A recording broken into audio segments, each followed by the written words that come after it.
we are seeing a more and more buoyant second-hand South African car market, given the other underpinning factor, and that is that new car sales are under pressure because of a whole lot of other reasons, including the silicon chip shortage. The rising fuel prices have hit consumers hard, and new data by AutoTrader reveals that it's also making South Africans rethink what car they drive. More on this, I'm joined by CEO of AutoTrader, George Mienie. Very good afternoon to you. Thank you for your time. Fuel prices have gone up. What have you noted in terms of second-hand car buying behavior?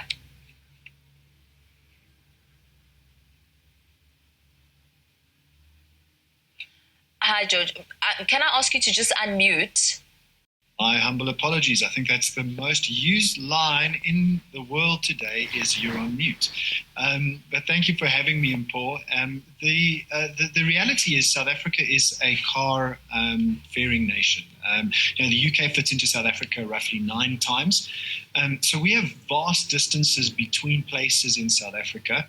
And I think that's the first thing that underpins what I'm about to tell you. The second thing that underpins what I'm about to tell you is our public transport infrastructure is nearly non-existent. There is public transport infrastructure, but it is not like it is in Europe or in the United States. So given those two facts, South Africans have to own and drive cars by and large. And as a result of that, we are seeing a more and more buoyant second-hand South African car market, given the other underpinning factor, and that is that new car sales are under pressure because of a whole lot of other reasons, including the silicon chip shortage. So search behavior by and large is actually increased, not decreased, and increasing. Where we're seeing the changes is in what people search for from a fuel type point of view. And what are the other specs that determine the end user's purchase? Well, I mean, if we're talking about the fuel price, you get diesel-powered cars, petrol-powered cars, hybrid, which is a mixture between petrol and electric, and then battery electric vehicles. Over the last quarter, or should I say since January, not over the last quarter, we've seen an almost 30% increase in searches where people use the fuel type filter, which is indicative to us that consumers are more concerned about fuel now than ever before. So 30% increase. And that 30% increase has come largely in searches for hybrid and electric vehicles. As a matter of fact, searches for diesel and petrol vehicles have declined in their growth year on year. And so what has it meant for SUV searches and the more exotic end of cars? They're actually selling more than we'd like to believe, Mpho. As a matter of fact, the average price of a vehicle listed on AutoTrader and sold through AutoTrader historically was in the mid 300,000s. It's just gone over 400,000 to about 423,000 Rand, the average vehicle on AutoTrader. So vehicle prices are going up. People are trading at all ends of the spectrum, and car search is very buoyant, specifically from a second-hand car point of view. I mean, in the past, there were always all sorts of myths about one purchasing a diesel car, the dirty diesel, and one could never really get a lot of information about whether or not it makes sense to buy a diesel car. Diesel is still something that is frowned on worldwide as the dirty fuel, and I think that's still true. We do get things like catalytic converters and things that filter out a lot of the harmful gases. Plus, there's less sulfur in the diesel today, but it doesn't make it the best thing to use. The reason why there are more searches for diesel cars, searches for diesel vehicles have grown by 21% in the last year, March to May, versus 2021 March to May, versus petrol having only grown in terms of searches by 8%. So people are still more interested in diesel. But that being said, it isn't the cleanest fuel. But on the flip side, it is the more efficient fuel. It does make your car go further.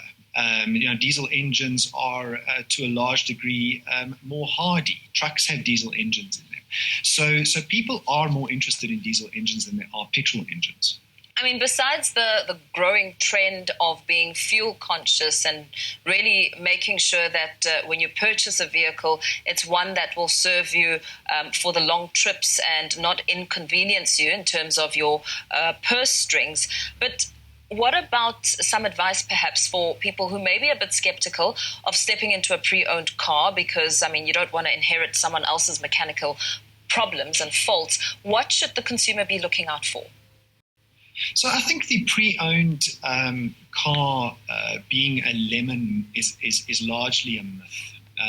The reality is that the second-hand car buying and selling market in most countries, South Africa is no different, is 2 to 3 times bigger than the new car market. And we know that new car is under pressure. We can't get our hands on them, silicon chip shortages, the problems that are happening over in Europe. So the second-hand car market is buoyant, and there are more than the majority of good second-hand cars out there.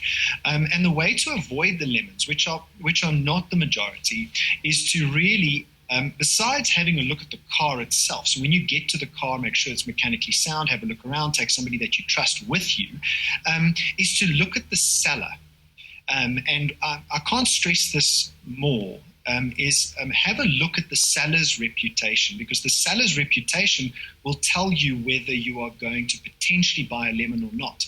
Now, with a second-hand car, there could be something that nobody has seen, which means that there is a problem that is totally unseen by anybody.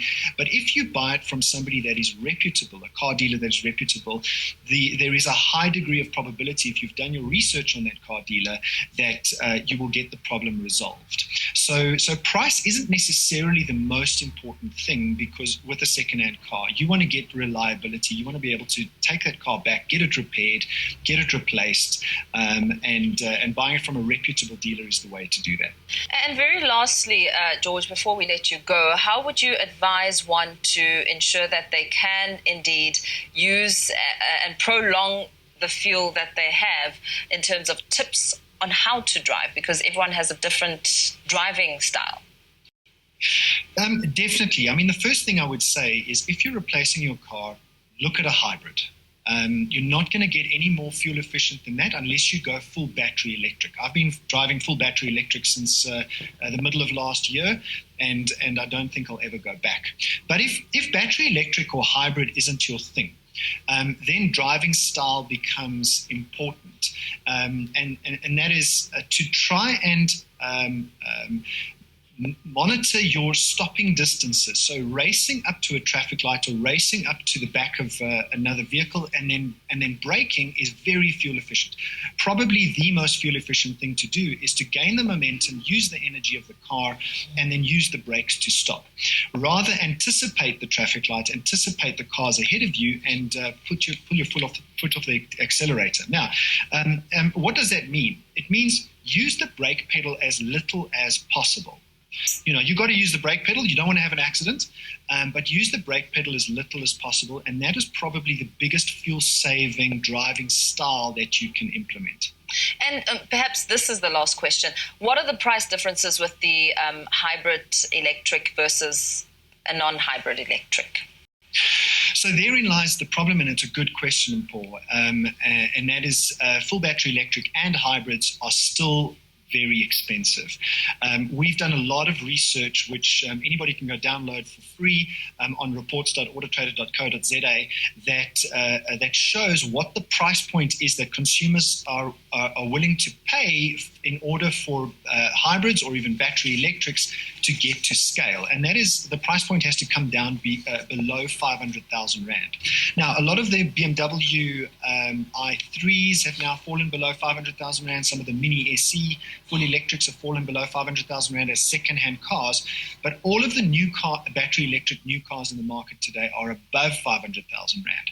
So the price point is definitely a problem, and there is a green paper in circulating at the moment, which shows what government is going to potentially do to bring down the levies and the taxes on the imports of these cars, because we have to go there. But in the long run, people want cars under 500,000 Rand. As I said to you earlier on, average price of a car on AutoTrader, 423,000 Rand. That should tell us something.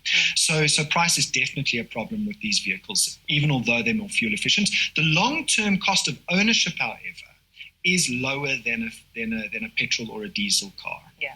Thank you so much. Thanks for joining us on this conversation. CEO of AutoTrader, George Mienie.